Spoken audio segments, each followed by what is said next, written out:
Jesus' blood, there could not have been a testimony. There could not have been a word of life that existed for God to speak to humans. Because the word of life, John said, is that they saw the glory and immortality of God manifest in Jesus' body. That's the word of life. So a testimony was created. Jesus had to first shed his blood before that testimony could even exist. What was the when Jesus sat down at the right hand of God, and when he appeared in a flesh and bone body, and he's standing there, and Satan's accusing man. The Lord rebuke you, Satan. Is this not a man who's been plucked out of the ashes? Is this not a man who has shed the body that had blood? Is this not a man who's in a flesh and bone body who can inherit the kingdom of God? Clothe that man.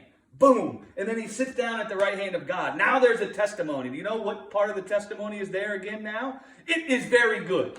What God said when he made man in Genesis. It is very good. Now that testimony starts echoing all over the place again. It is very good. Not only that, it issues a testimony about God. God is as he ought to be as Father. Now God's name could be sanctified in the earth because look what he did with man's life.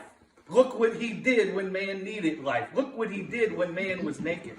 Right? Right. And so it's kind of like the process.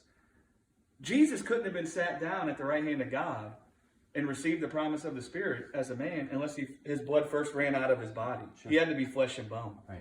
Right? Otherwise, the accusation would stick because he'd be in corruption. And that's why Michael says, is this not a man plucked out of the fire? Brand, go and look that up, what he's talking about. He's talking about Joshua. Is this not a man who's been plucked out of the fire? That's what it's talking about. Satan's accusation is dead in the face of a man standing there separated from corruption. Where's your evidence, bro? He don't have blood in his body.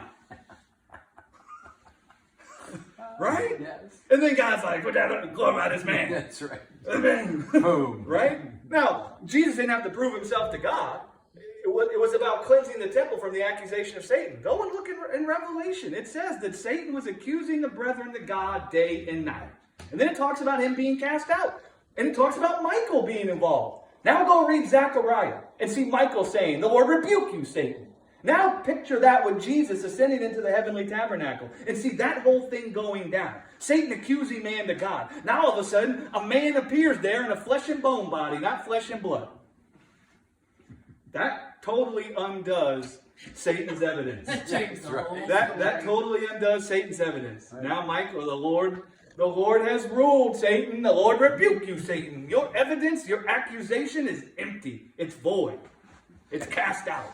Right? Now, we can stand in the presence of God as humans with a conscience cleansed from the accusation because it's been perfected by what we behold in the man Jesus. What has it been perfected from? This is huge what Maurice wrote here. It's been perfected from the knowledge of good and evil, ultimately. We can say it's been perfected from sin. We can say it's been perfected from death. But it's been perfected from the knowledge of good and evil, which sin and death are all symptoms of that. And so we've been perfected from the knowledge of good and evil, our conscience. The way we've been perfected is by beholding a glorified human at the right hand of God. And now we live by that judgment. The testator. God gave a testimony.